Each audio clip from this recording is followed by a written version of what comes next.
has a bit of risk donge kingio planes gin gi risk profile ma they're the safest lakini ka accident otimore to nitie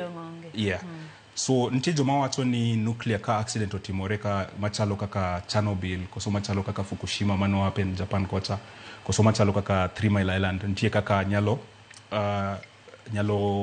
kelo hasara maduong kabisa lakini nuclear reactors manitio go Chernobyl very different from nuclear reactor ma wanyalo wacho ni wadwaro keto Siaya iluonge ni pressurized water reactor which is a bit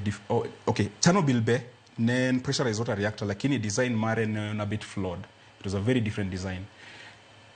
The analogy manyalo miyo en ni Boeing 787 gi Airbus 380 totally different technologies donge lakini nitie gima chalo a bit similar.